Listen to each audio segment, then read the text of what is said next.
Thank you ever so much, Mr. Speaker. And always it's a privilege and pleasure to follow the father in the House. I want to congratulate the Honourable Lady from North East Fife for securing this important debate, and I think she's introduced it in a means and a manner which is significantly different to what we had last week, and I welcome her comments on that behalf. But, Mr. Speaker, what a few days this has been. What a week we have had to endure as politicians who serve in this House. Our politics have been taken to a very, very dark place indeed. The sense that rules have been torn up, the feeling that we've returned to the worst days of Tory sleaze that we thought had been buried and gone, never to return. There's a sense of outrage amongst the public that I've never seen in the 20 years that I've been in this place. And this is palpable and tangible into bulging email boxes with angry constituents demanding to know what on earth is going on and demanding that we put this right and sort this mess out. One has to ask, what on earth were they thinking of? What were they trying to achieve? What did they want to do? What did they think was going to happen with introducing that motion the way that they did? And I almost feel sorry for the Right Honourable Gentleman, the Minister for the Cabinet Office.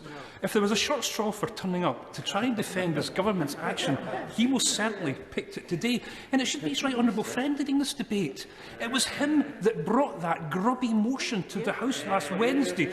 It was him that defended it to the hilt. It was him that took up nearly half the time that was allowed to us in order to have this debate. He should be standing at that dispatch box today, defending the government's action and telling him what he's going to do. Now, he always likes to remind me of battles of past. Can I say to him today that he's like the brave Sir Robin from Monty Python and the Holy Grail, bravely running away from doing his duty at the dispatch box.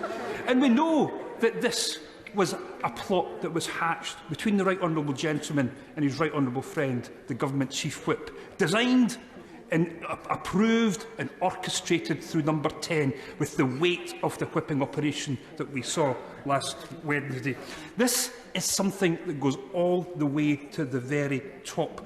What the two of them did was to open the Tory Pandora box marked sleaze, and what a grubby, rotten receptacle it's turned out to be. A government prepared to reinvent the rules if they don't like them. A government so arrogant and entitled that it believes it can get away with whatever it wants. I give way to my honourable friend. I thank my honourable friend for giving way. He's mentioned obviously the Pandora's box of sleaze, and he'll be familiar with the corruption allegations that appeared in the Sunday Times yesterday following an investigation by Open Democracy. Does he not believe, as I do, that that isn't just a matter for this House and for Parliament, but for the police too? Well, I'm grateful to my honourable friend because I do want to get round to that particular case, and I did note that yesterday. I was here for Cash for Honours Mark 1.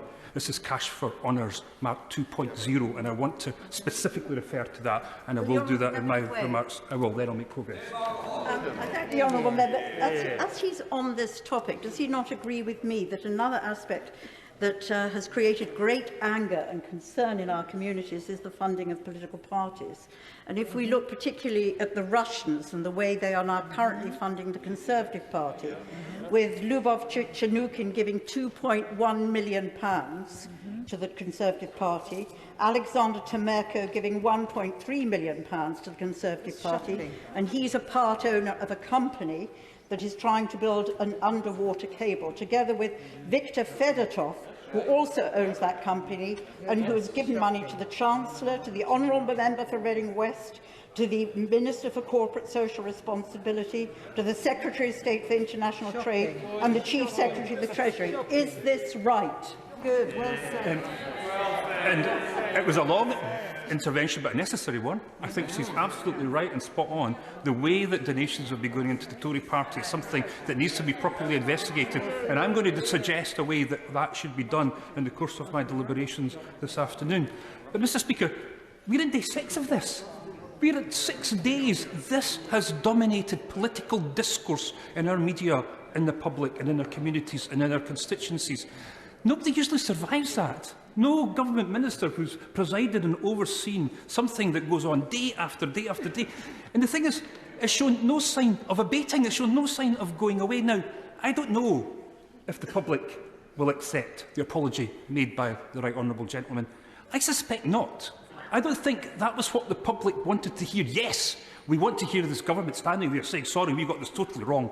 But I think the public want to hear this government being just that little bit more contrite, just that little bit more accommodating with the feelings and the sentiment that's out there in our constituency. Our constituents are angry. Our constituents are fed up. And I think the right honourable gentleman has to do a little bit better than that. I will give way to honourable. I thank him for giving way. We have already established that the corrupt and bad behaviour of some MPs damage all of us. So what is needed now, doesn't he agree, is a commitment of every single member in this House to strengthen rather than weakening the standards process and the rules around it. The Honourable Lady is absolutely right and spot on. That's exactly what is required.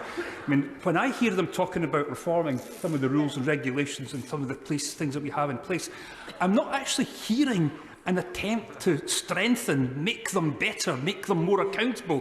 What I'm hearing from them is, let's weaken them. Let's make sure that people can get off with things. If we don't like them, let's rewrite them and do them all again. That is what we're hearing from them. And can I say, I feel really sorry for honourable colleagues, honourable ladies and gentlemen at the back. The way that they've been treated by the front bench is almost approaching cruelty. Almost approaching cruelty.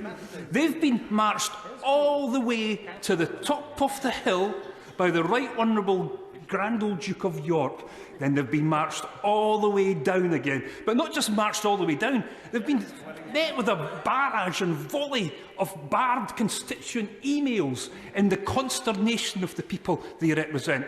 I feel sorry for these honourable ladies and gentlemen here today having to take that, and I hope they know who's to blame for what they've had to secure. Yes, I'll give way to the lady. I thank him for allowing this.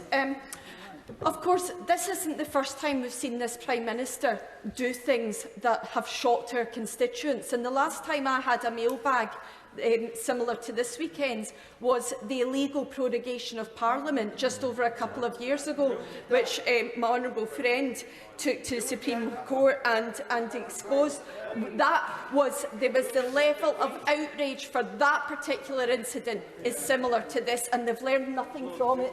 Absolutely.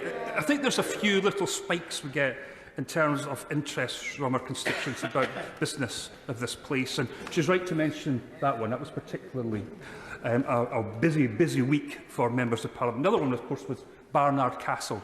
I don't think we've quite reached the heights of Barnard Castle yet in terms of the response from the public, but we're getting very, very close to that. And I think that as this goes on and we find this unresolved, we'll be starting to get into that territory. But I listened very carefully to the Right Honourable Gentleman, and I could sense that he's not listening very carefully to me.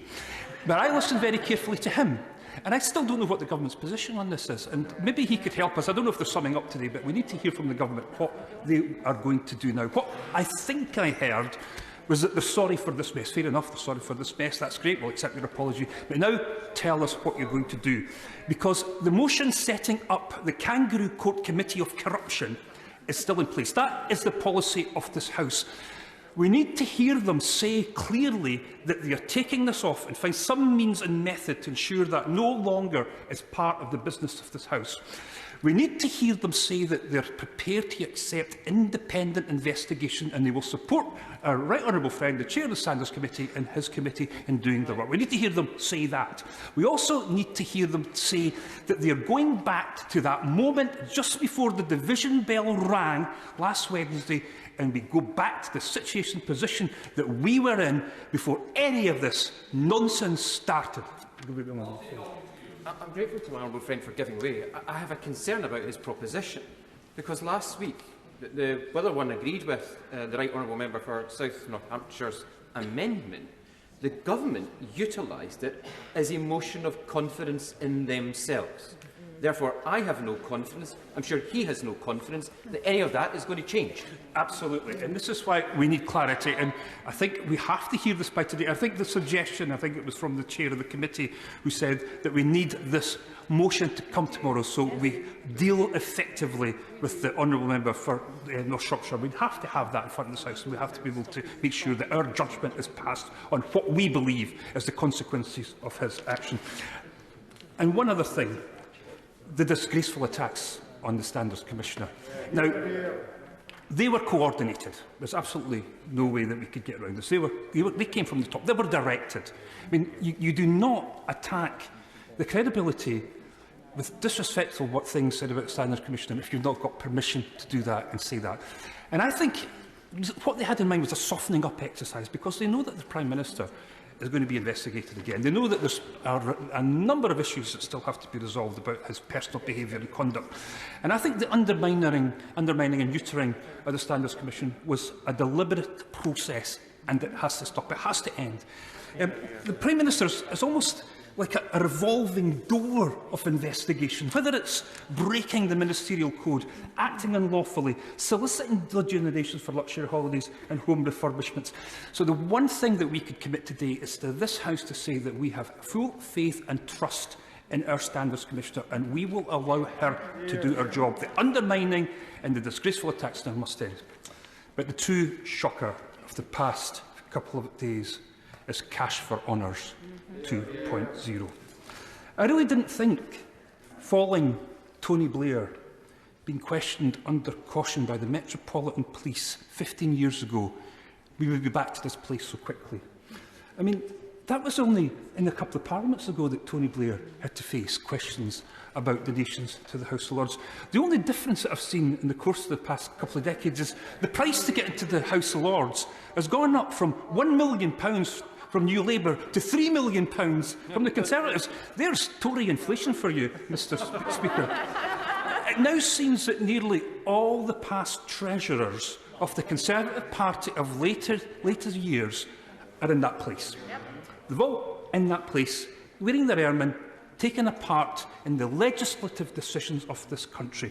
And they seem the only characteristic that they seem to have, the only defining feature that seems to get them a place in that House is the fact that they're able to give several £1 million to this government. The DEFRA Secretary, the Environment Secretary, I'll just wait a minute with the honourable gentleman. The Environment Secretary yesterday said they were in the Lords for their philanthropy.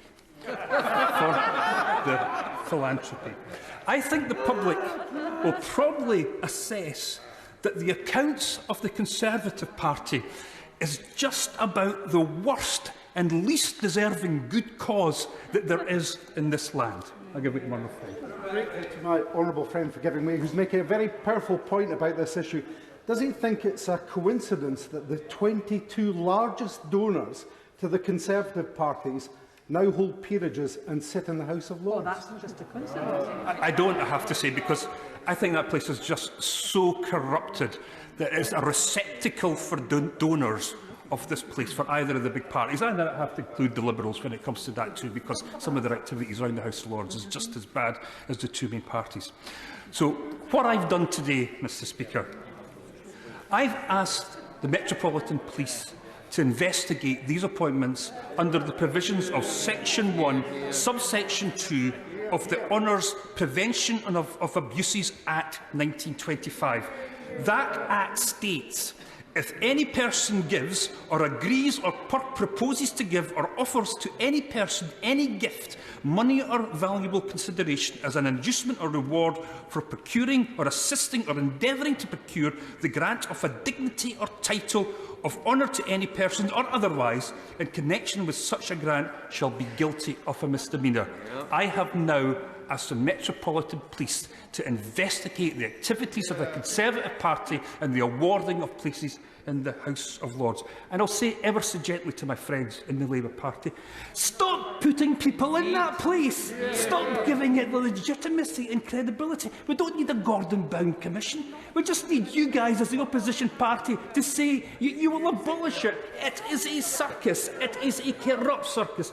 And it is the high point of deference in the class system. And to think that a Labour Party would defend that place and put people in it is beyond ridiculous. Grow up, get a sense of this and help us get rid of that appalling circus down the corridor. Mr Speaker, last week the Tories royally cocked up and have had to beat an embarrassing, hasty retreat. Their next move might now define the rest of their parliamentary term. Accept this. You'd have to do more than apologise. You have to show contrition. You have to show that you really mean this. This is the task and job for this Conservative government just now.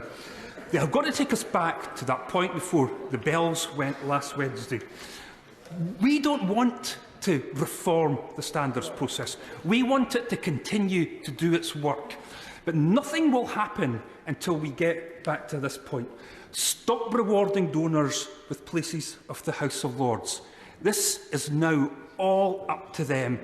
Show the contrition the public want, show that you're really sorry, and get us back to where we were.